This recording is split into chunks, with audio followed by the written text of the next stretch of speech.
Fools. Welcome back to another Formula Fools podcast. I'm David, your guide through the twists and turns, and with me is Skin, the man who just graduated from being a boyfriend at the weekend.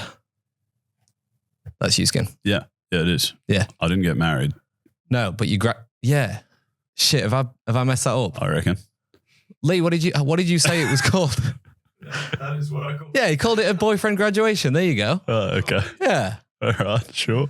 Yeah. Well, anyway. I guess I'm a fiance, which I've been for nearly 18 months. Nah. So that's good. You only just this weekend you became a fiance when you proposed to me. Right. Yeah. That's news to me as well. But yeah, no, it was my bucks on the weekend. That was fun. Yeah, it was great. For anyone in Europe, stag do. Dave, you were close to best on ground, I've got to admit.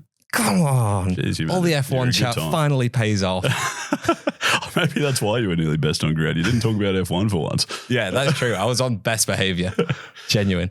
So from pit lane antics to racing riddles, we're here to make you laugh and question your sanity. Sit back, buckle up. It's time for Formula Fools. I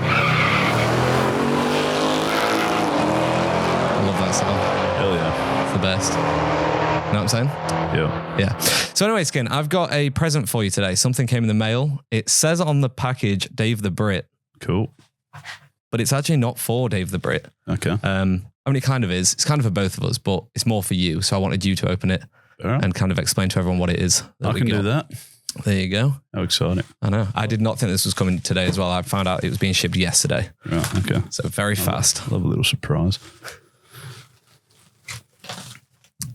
Oh, Skin, what have you got for us? Goodness me. Do you want to explain what it is for the audio listeners? It's a tiny little helmet. Whose helmet is it? Oscar Piastri's. And it's very small. Oh, yeah. And bonus surprise. Yeah. If you take that cover off, it is also signed by Oscar Piastri. Bullshit. On the front. Bang. What? How'd you do that? Jaden from Quadlock was has that when sorted I was too us out. scared to talk to him? No, he just texted me the other day and was like, hey, I'm sending you this as well. And I was like, okay. Wow. Yeah. What a man. What a man. He said the Nudio is looking a bit, he said it's not looking that well decorated. So well, I mean, we need to add it. I thought I'd done a great job. I did forget the Lego car this week. So for anyone watching on YouTube, I'm sorry about that. But yeah, we've got an Oscar Piastri helmet. So sick. that can. Okay. That's a massive addition. That's actually exciting. Yeah. I know. And you're also a McLaren I don't fan. get nearly excited enough. I probably should have offered a bit more there, but that's cool. I've not actually looked at it yet. So it's lighter than I thought it would be. Oh, it's got a little strap. If you're actually a little person, you can get into this. Probably shouldn't say little people, should you? As in like a child. Like maybe my baby could wear this one day. No. Charlie's shaking his head. No, don't do that. We won't do that. No, I was joking, of course. Good. Yeah. Okay, sick. Nice. Okay, so sprint weekend this weekend in China, Skin. Yep. Your first one ever? Yeah. Yes. Yeah. Yeah. No, I know nothing about it. I didn't know sprint weekends were a thing until you and I went to the Australian Grand Prix in Melbourne recently, which we spoke about at length. And someone announced over the speaker that Oscar Piastri won a Grand Prix in his first year. Yeah. Which I was pretty confused by. Yeah. Because I thought, Max I'm not a big F1 man. I'm only just getting into it, but I thought Max had been dominating. And if the bloke who's the reason that I'm following, the team I'm following, has won a race, I should probably know about it. Yeah. Yeah. But turns out they were referring to a sprint. A sprint. Yeah. I don't actually class it as a race win, but a lot of people are. Okay. It's a sprint win, which is a third of an F1 race. Okay. Well, okay. Yeah. Well, like literally qualifying is longer. So if he gets through to the end of into Q3, then he's done more than he did in a sprint race. So right. Okay. It was a good race. It was an impressive drive, but like it was 8 points instead of 24. Disc, you've jumped well ahead and answered. Oh, sorry. 3 of the questions I had. So so that was how I first learned about sprint races. So okay, you've kind of gotten there already, but what is it? What's the point? Why is this a thing? So sprint races are very small, bite-sized races on the Saturday. Okay. It's literally just, like I said, it's a third of the race, 100 kilometers. Each track we go to, there is only 6 of them each year. Mm-hmm. This is the most we've had. I think the first year we had it, there was only 3. And then last year, I think there was potentially 4 or 5 or something. So it's a very small version of the race, usually no pit stops, like 1 tire for the whole thing kind of vibe. And it's just kind of all, balls out, just go to the end as fast as you can. Just overtake as much as you can or hold your position, depending on where you start. Right. Okay. And what's the point? Why do they do it? Money. Nice. Just like everything in F1, money. They're trying to promote with a lot of people coming into F1, just like yourself, that are coming from Drive to Survive or coming from social media and like seeing how cool the sport can be. People's interest isn't as big in a 2-hour race anymore. So people are finding it's quite like you said after the Japanese Grand Prix, you're like, oh no, not the Japanese, sorry, the Australian Grand Prix. You said when Carlos was out in front, that was it. End of the race, it was boring. But actually there's a lot of like tire strategy and things like that, where like an old F1 fan that loves all that technical stuff, because I understand it, I'm invested in 2-hour races. Whereas for new F1 fans, it's really difficult to follow that stuff. So we introduced a sprint weekend with sprint races to try and like help people out and go, hey, this is what F1 can be like. And then it just gets people a bit more interested in it, is the hope and the plan. Okay. So so it just helps people get excited about F1, which helps sell more tickets and get more views on television and makes more money. Yeah. It's probably one of the main reasons why we are the fastest growing sport on the planet, is because sprint weekends have just introduced so many new young fans and Drive to Survive. Okay. Yeah. Interesting. Yeah. Well, that's anticlimactic. Money is the reason. Yeah. Nice. That's probably not that surprising. Skin, let me let you in on something. Everything in F1 is about money. Okay. Yeah, I think everything in lots of things is about money. Yeah. Okay, that's fun. So when did they start? Is it like post Drive to Survive? When was the first sprint race and how did it come about? Yeah, it was post Drive to Survive. It was in. I wrote it down. I don't know why I'm trying to like look into the distance and remember. 2021, Silverstone was our first sprint race, first sprint year. Yep. For years before that, I think from probably like 2015, 2016, there was discussions of a ton of stupid stuff like reverse grids for races or ballast to the cars. Ballast to the cars isn't a bad one, but it's just not something we do in Formula One. Extra weight in the cars to like make them slower or make them less reliable on fuel and things. So yeah, they were throwing out all things like this, and sprint weekend was something that got thrown out and stuck and actually like made it through to being a real thing. So yeah, it's been talked about for a very long time. It just took so long for it to actually happen. And then when Liberty Media took over, the people that own Formula One, they kind of brought Netflix on board and then said, hey, we're gonna do this because we're noticing people's attention span isn't quite there. Right. So yeah. Okay. Nice. And then, so sprint racing's been a thing since 2021. It's been involved each year since, I assume. Yep. What does a sprint race weekend look like now? Because I'm sort of only just wrapping my head around the whole free practice on Friday, and then you got your qualifying on Saturday, and then I assume that's just all out the window, basically. Yeah. It's still kind of similar. So we'll still have a free practice session on a Thursday. I think we have on a Thursday. On a Friday, we have one free practice session, and then we have a 60-minute. Then we have I think it's under 60 minutes. It might be like 45-minute sprint qualifying session on a Friday. Right. So standard free practice, set your car up, get it ready. Sure. Straight into a sprint qualifying. So what it does is, whereas in a normal race you would have 2 hours to set your car up, you've only got one now, and then you're straight into a qualifying session. So it puts a lot of pressure on the teams to know what their cars are going to do and to gather as much data in that first hour of free practice to set the car up as best they can to then set the fastest lap. So it actually it makes it more difficult for the teams and the drivers to get ready for a race, which is why Oscar Piastri won a race last year, a sprint race, because McLaren turned up and just knew how their car was going to react better than Red Bull, and Oscar and Norris both just dominated in the sprint. Okay. They did pretty well in the actual race as well, but yeah, Red Bull were just on the back foot, didn't get it set up properly in free practice one, and then just kind of plummeted a little bit in the sprint race. So yeah, so that's Friday.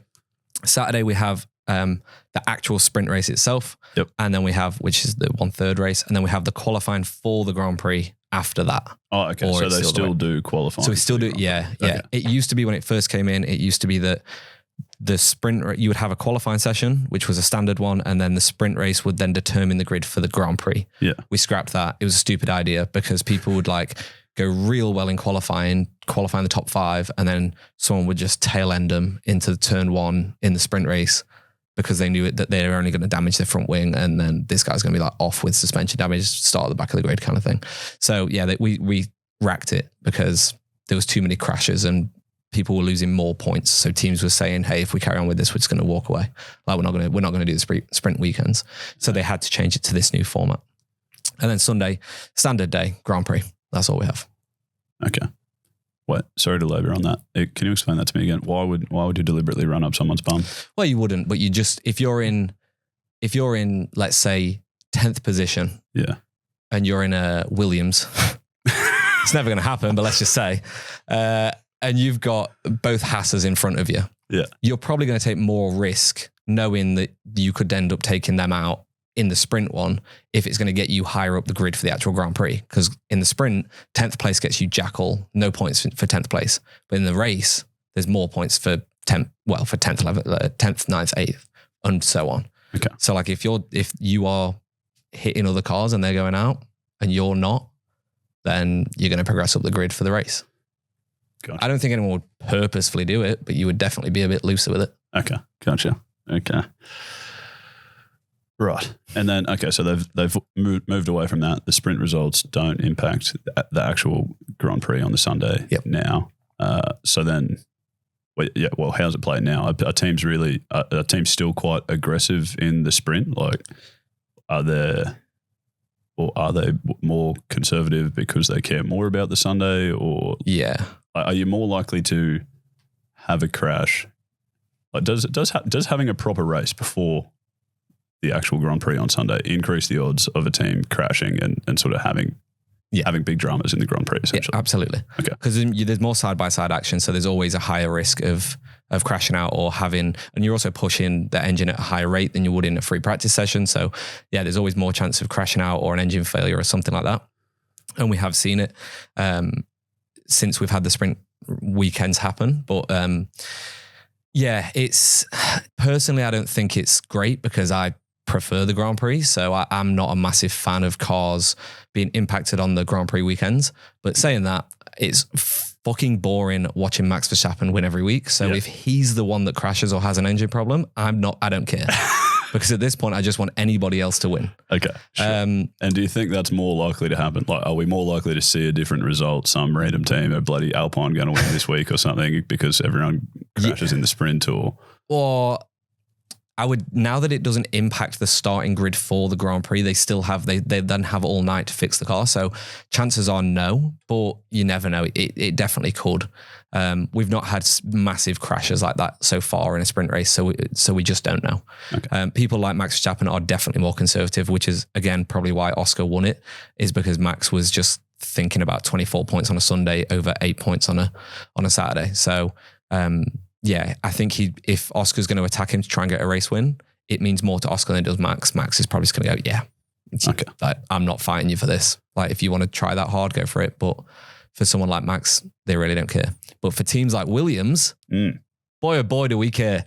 Okay. Like, this is big for us. If we can qualify in the sprint in like anywhere from like 7th to 12th, then we're pushing. But let me tell you, we're probably not going to be there. Okay. We're probably like 15th or last. Okay. So you have to finish in a sprint to get a point. What's the difference in the points between the two races? The points are basically what we had in like the 90s. So first place gets 8, second gets 7, 6, 5, 4, 3, 2, 1, down to 8th. Okay. So there's only 8 points, 8 places available that get points. Okay. So that's why it's... So poor old Williams has to suddenly finish 8th. Yeah. So basically I would say if you're starting 15th or lower, you're just out there for free practice. You're just learning your car, getting set up stuff for the next day. If you're 14th or above, you are probably fighting for that top 8. So we'll probably see teams like Williams, Haas, Sauber, definitely Alpine, sat at the back of the grid, just getting laps in, just learning the car, getting data, things like that. But then we'll see the midfield. Usually the midfield is real good in these races, and they're the ones that want to push up. So like you usually get like good battles in there, a few DRS trains.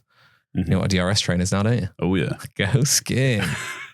No, brilliant. And then, okay, so outside of Oscar winning one last year, have there been any other results in sprint races that are really surprising, or is it still often like your Red Bulls winning them? Yeah, still often your Red Bulls. I think in 22, I think we had 3 and Max won all of them. No way. Yeah. Yeah, disappointing. Sweet. Yeah, which I think is why people make such a big deal of the Oscar one, because it was the first one, rookie season. McLaren probably weren't looking on for a win at all last year. And at that point, like the first half of their year last year, they sucked. Yeah. Developed the car really well. And then that was a huge step for them. So yeah, I think there's a few things that went into it being such a big deal for Oscar last year, but the fact that we've not really seen a mid to low field team win a sprint race that's definitely why he got the credit that he got for it. Okay. Is there any other way that the sprint race impacts the main race in terms of like penalties and stuff? I swear I saw something about that. Like if you get a how's it work? Like a grid starting penalty in the sprint race, that actually impacts your next race, which is often the Sunday one. Is that right? You see, I don't know, because we've changed the rules. These rules now are different from what we had last year for sprint weekends. So they've literally just changed it. That used to be the case when we first started them. I've got a feeling we changed it, but I'm not 100%. I genuinely don't know. I would doubt it. Unless it was like a Fernando Alonso, George Russell incident on the last lap of Australia, where it was a fairly big crash and they had to penalise him afterwards. They could potentially give him a 3-place grid drop for the next Grand Prix, which would then affect the Sunday race. But to be honest, we don't see grid place drops that often for crashes anymore. We see it more for gearbox failures, so needing to change a gearbox mid-weekend. Things like that, like if you've got to change a KERS unit or a power unit or anything like that. You remember the KERS units? Vaguely. The kinetic energy recovery system? Yep. Nice. Yeah. We spoke about it like 3 weeks ago. Yeah, no, of course, yeah. Sorry, you was just telling me about it. Yeah, all over it. Of course. You're not. Yeah, so yeah, if you've got to change any of the major components like that, then yeah, you're potentially going to get one for that Sunday. But I would doubt it for a racing incident or any kind of crash or anything. Okay, sure. And then what other tracks have these sprint races? Where else are we looking from this season? I'm so glad you've asking, because I wrote it down on the doc, but apparently the screenshot I took is about font size 2. Beautiful. Which helps. So we've got Chinese Grand Prix this weekend at Shanghai, Miami, the first week of May, the Austrian Grand Prix in June, United States, Austin in October, Sao Paulo in Brazil, and the Qatar end of November, beginning of December. Okay. The Sao Paulo one is going to be, I think that might be the one that Oscar won. I can't remember, but genuinely that will be one of the best ones. Sao Paulo is such a good race. It's like one of my favorite tracks. Why is that? It's real undulating. It usually you get like up at like hilly. Sure. Like it undulates. Okay. Surely you've heard undulating. You're a scientist. I haven't. No. Skin. Apologies. Yeah. I mean, I sort of gathered by the hand movement. But yeah. Yeah. Yeah. Well, this is an audio-based podcast, so But yeah, so it's really undulating. It's got a lot of weather plays a part at Sao Paulo. So yeah, It's always just interesting. And the Brazilian fans are just the best kind of fans. They're so good. Right. Okay. So Silverstone's lost their sprint. Would they be? Yeah. They had the first one ever. They had the first one ever. And I just don't think Silverstone's the right track for it. Silverstone's really good at a Grand Prix track. So I don't think it was a great race, but I just don't think you need a smaller format around Silverstone. I think the Grand Prix is perfect as it is. I think that, and also when you look at the tracks, they're going to tracks that are a bit more unpredictable. Like China is unpredictable this year because we haven't raced there in 5 years. Miami's unpredictable because it's a new track. So every year the surface is going to change. Austin is bumpy as hell. What else did we have? Austria, just fantastic. Again, undulates a fair amount and is a small lap. So usually on a sprint weekend, the smaller distance laps, you can push harder. Sao Paulo, for the reasons I just said. Qatar, I don't know, they probably paid for it. It's not exactly the best race in the world, but it's on the calendar. Okay. Beautiful. Exciting stuff. Fernando Alonso just signed a new multi-year deal with Aston Martin skin. The multi-year deal is multi, it's 2. Oh my gosh. Is it literally 2? It's literally 2, yeah. Right, okay. That's like the minimum number to be multi. To be multi. Yeah, no, well, that's just what we say in F1, if you know what I'm saying. So that means that... I think they say multi in lots of places. I know. Oh. So anyway, the new contract means that he's going to retire at the early stage of 46. The earliest age of 46. Say your words better there, Disc. Which means he'll match Graham Hill, Damon's dad. Damon Hill, Williams world champion of 96. Yeah. No, I'm well. Yeah. exactly. So yeah, his dad also retired at age 46. Fernando could be joining him. Wow. Yeah. Very impressive stuff. But what's your reaction? Like, what do you think to him signing another contract there? As a massive F1 fan yourself, obviously. I mean, well, yeah, I don't know. I don't have a heap of context. Oh, yeah, I guess he's going to be equal older, so I guess it's just as surprising to everyone else as it is to me. It seems ludicrous. That someone at 46 years old will be driving an F1 car. Yeah, pretty much. Yeah. I mean, I imagine that would be quite tough on the old body at that stage. Yeah. I imagine your reaction time would be surely lower than it used to be. Yeah. I imagine you've just look at Lewis Hamilton this year, for example. Like, the guy's just fallen off of it, hasn't he? What he finished like P9 last time out? He's gone. Useless. Ferrari wasted the money. Yeah, that would have nothing to do with the car either. Yeah, no. Just Lewis is George is all right. George is performing fairly well. Yeah, okay. Yeah, well, good old P8. Yeah. Very impressive. Yeah, no, that's true. But to be honest, it didn't come as a massive surprise to a lot of people. Did it not? Nah, because of this. Charlie, we've got an audio grab. Is it more attractive to go to a team further up the grid? Is there a call to Toto? Is there a call to Toto tonight? That's a very good question, but Mercedes is behind us, so he doesn't feel that attractive. See what he's done there? Yeah. That's a little middle finger straight up to Toto. Yeah, fair enough. Yeah, that's a weird question. Yeah, it's the rumours last week or 2 weeks ago about him going to Mercedes or Red Bull were just huge. And I definitely can't see him going to Red Bull. They always fancy youth over experience. Yeah. So really, Mercedes was the only seat available. And when she asked that and he responded with, nah, they're behind us. Like, I'm not interested. To me, it was very obvious that he'd resigned for Aston. Yeah. Okay. Yeah. I wasn't surprised that he stayed with Aston. I'm surprised he's still he stayed on the grid full stop. 46 years of age. That's the surprising bit, sure. Yeah, but also look at him versus his teammate. You see how he's like in the top 10 usually and his teammate's like not? Yeah. Yeah, that's why they've signed him. Yeah. Yeah. Yeah. No, I'm not saying he should be fired. The guy can obviously drive. I mean, he's been doing it for a long time. He's probably made more than enough money. Like, would you not want to retire and chill out or something? The thing is with Fernando is when he's not on the track, you see all the drivers in Drive to Survive, whatever, they're like mountain climbing or they're mountain biking or they're something else with a mountain, because I listed 2 already with a mountain. They're doing all these other cool things and they're on boats and whatever, and they're living a great life. Whereas Fernando leaves the Formula One paddock and then goes back to Spain and drives more, or he'll go to America and drive. Like whatever he's doing, he just drives. He loves driving. He has go-kart teams. He has junior teams in like smaller formulas and things. And like, he will just drive till the day he dies. He will be in a car. I guarantee it. You reckon? 100%. The man just loves driving. Okay. Yeah. Like, cool. No doubt in my mind. He'll leave F1 and then still be in the paddock every single race. Jenson Button was the exact same. He loved driving and he was like, nah, when I'm gone, like, I'm going to take a very big break. And then like 3 races into the next season, he was with Sky Sports. Right. And it was like, oh, mate, like, you can't get away from it. And he was like, nah, I love it so much. Okay. But yeah, so that's why we'll never see the back of Fernando. Okay. This new contract though, didn't you say something about like after he finishes driving, he's going to stay on with them as a brand partner or something like that? Yeah. Well, because it said multi-year contract. So I was thinking, like everyone else probably thought, 3 or 4 year contract. But then when they said it was 2, but Fernando was saying to the media like, hey, this is way more than 2 because I'll be going into like a brand ambassador role with Aston Martin afterwards. He's set for life now. Like he'll be driving Aston Martins till the day he dies. And like doing adverts for them and shit like that.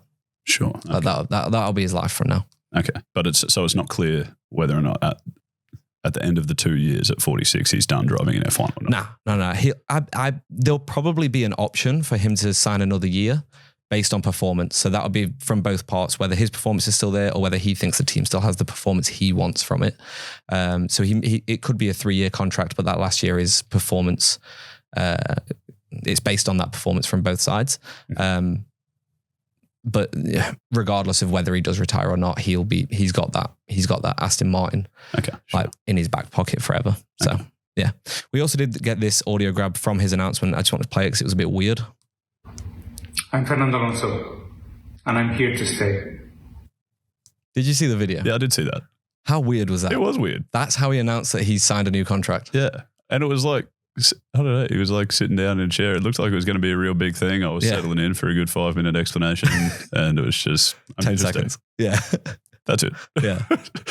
Well, You're not seeing the back of me. Yeah. Weird. Didn't he also say that this is the longest contract he's ever signed? Did I hear that right? Oh, wow. I don't know. I've not heard that, but that might have made that up. I had a follow-up question, but it's probably not worth asking.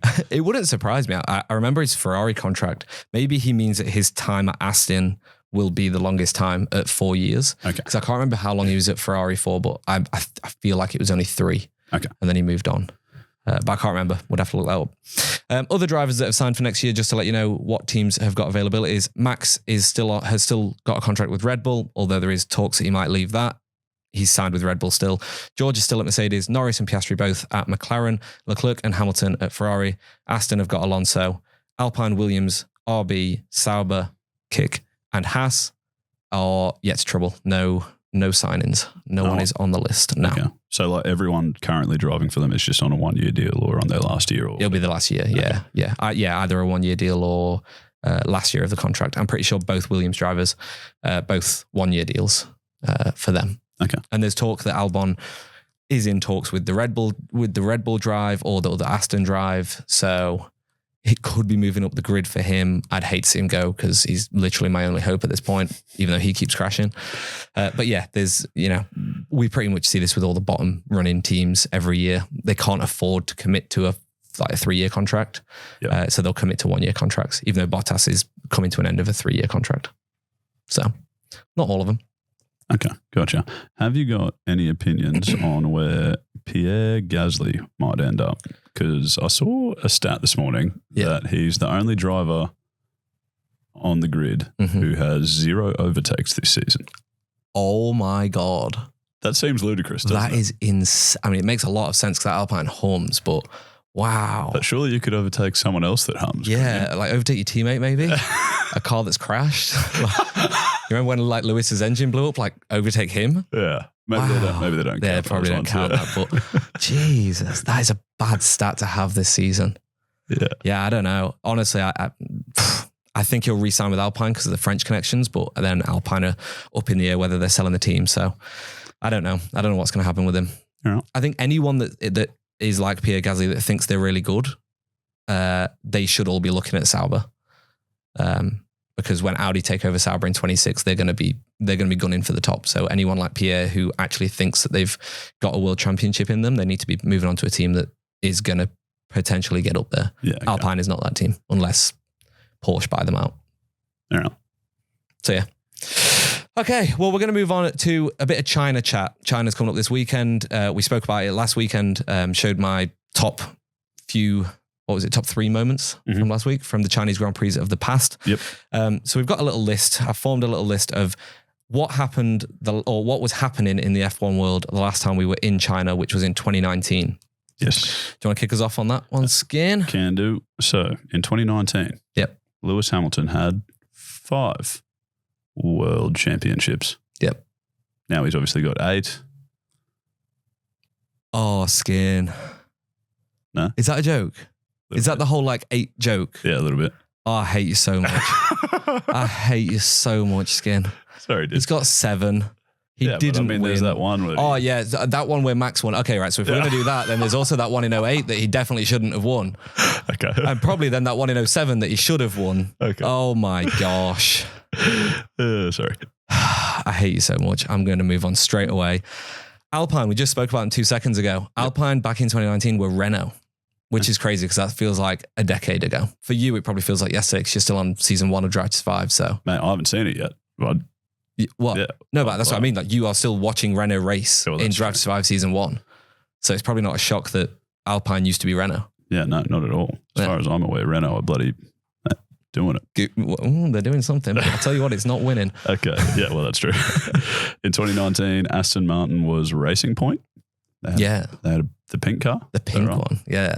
I think Wait, at the moment in my Drive to Survive, they're pink. They're pink, but aren't they Force India still? Force India still? Yeah, that's right. Yeah, they went through like every year their name changed, or either their name or the car changed significantly because of sponsors. Right. So yeah, they were Force India pink, then they were Racing Point pink, and then they were then Aston Martin took over and it was green and pink.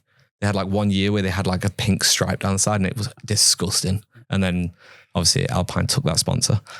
So yeah. That one's a mad one. In 2019, also, I've lost where the fuck we are. In 2019, Norris, Russell, and Alex Albon were all rookies on the F1 grid. They just started in F1. Right. What does that mean? What's the difference between being a rookie on the F1 grid and driving in F2?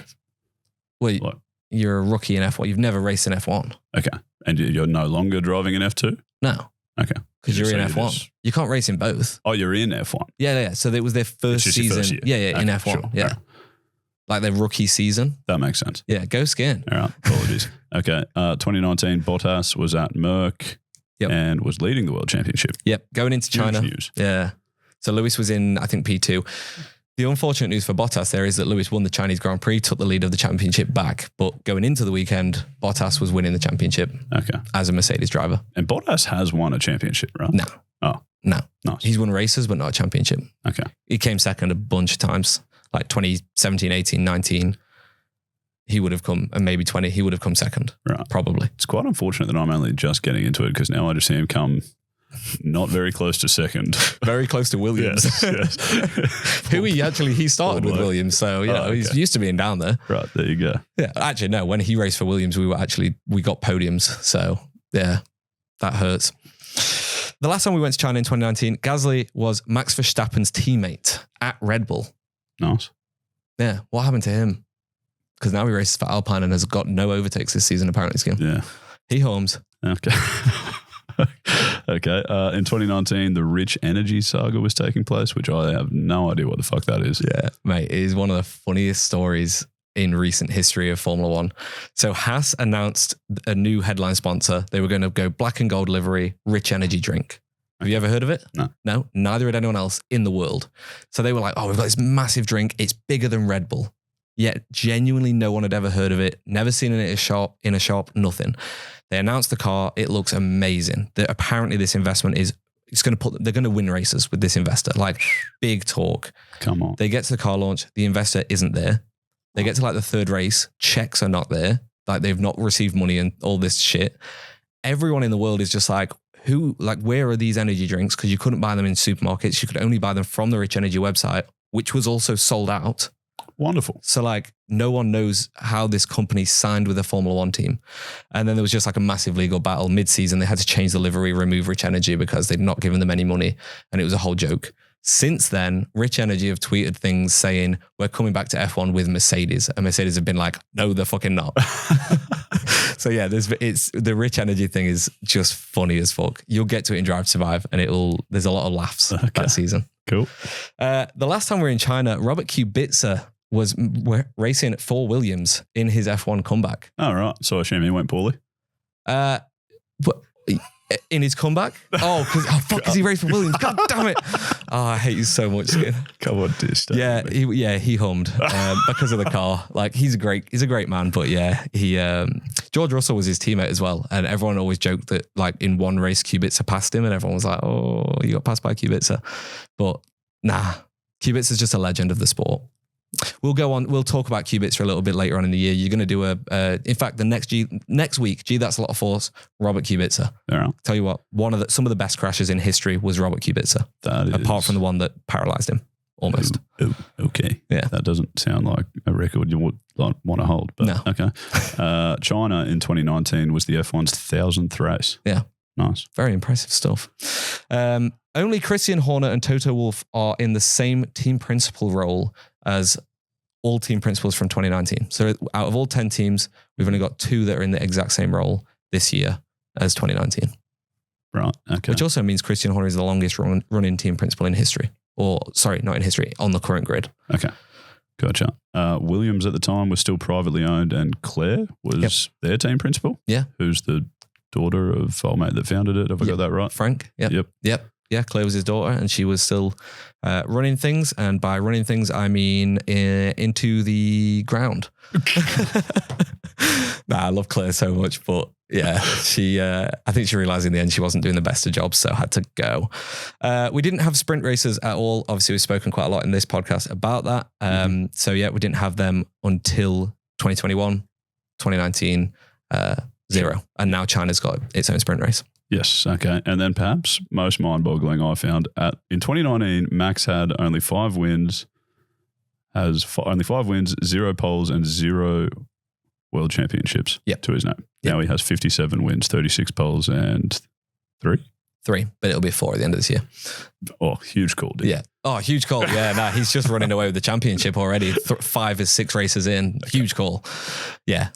Very, very insane. Very insane. Absolutely insane to think that he'd not got a pole position and had only won 5 at that point. He'd been in the sport for a fair amount of time. I think he joined in like 2016. So like 3rd or 4th year in it. Okay. And he'd been with Red Bull the whole time? Yeah. He joined in the Toro Rosso, which is the V-carb. And then mid-season got promoted to Red Bull because he was doing so good. So yeah. Yeah. Basically straight into Red Bull. Okay. Yeah. Happy with that? Happy. Okay, let's move on to a game that we call You Can Be My Pit Stop. We've not got a jingle for it yet. Lee did promise when he came up with the name for this one that he would make a jingle. Still yet to receive that email. So, Lee, do your best.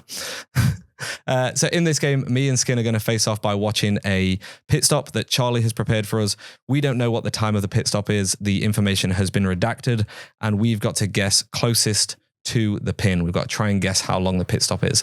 This all came about because during Skin's first F1 race, his fiancée Eloise said it's easy to count, and the timer on screen is getting it wrong. And she said that pit stop was 5 seconds. It was 2.1.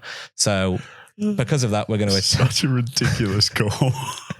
Yeah, but because of that, it led to an amazing game. Yeah. So Charlie's picked a pit stop. None of us have seen it. Let's go. Lewis Hamilton coming in, Vitaly Petrov has also pitted as well. They've changed the steering wheel and he's going to come out into some nice clear air. Change the steering wheel and tyres. Now, this is a very famous pit stop because you don't change your steering wheel that often, and that was the most fucking insane steering wheel change ever. I still don't know how long it was. Nice. Okay. I'm going to go, just because we've done tyres, front wing adjustment, and a steering wheel change, I'm going to go 3.4 seconds. Okay. Well, I mean, I counted, and obviously it's so easy to count. Yeah, Eloise told you that I can one. just tell you it's obviously 3.1. Oh, we've gone faster. Yeah. Wow, okay. Charlie, what have we got? 3.1 is 0.2 away skinned. So Dave got it with 3.4. It's a 3.3 change. Come on. Why the hell would you word that news like that? I got so excited. I know. I was so disappointed. The emotional roller coaster. It's just like all the undulation down at Sao Paulo. You know what I'm saying, Skin? Oh, yeah. Well done. Thank you, Charlie. And go Skin.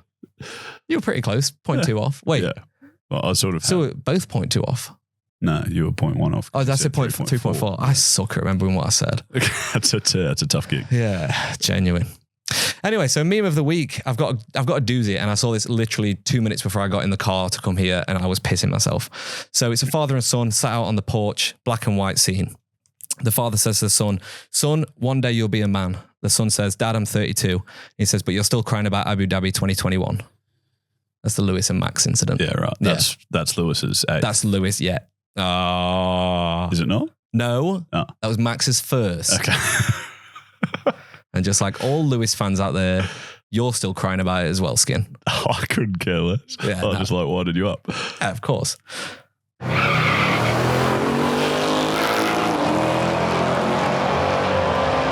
Well, that wraps up another lap at the Formula Fools podcast. We hope you've enjoyed it as much as we did. Now it's your turn to join in the Formula Fools family. Connect with us on socials and become a fellow fool. God, chat's just so good. Every time I read this, I just think ChatGPT needs a pay rise. Our Facebook is at Formula Fools, Instagram, YouTube, TikTok, and Twitter, Formula_Fools. Beautiful. You can also leave us a rating and review on whatever platform you listen to. That would be greatly appreciated. We've been saying for weeks we'll read out some reviews. Yep. And we finally got some. We got some. We've got one.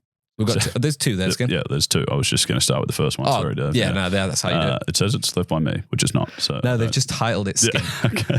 Skin must be loving the lack of puns and jingles and finally having the chance to speak, which is obviously in reference to the other podcast we're involved in. We got the chocolates, very, very heavy on the puns and jingles. Yeah, and as I just said, Lee did promise a jingle, so could be getting that any day now. Well, I mean, there's no rush. Don't worry about it.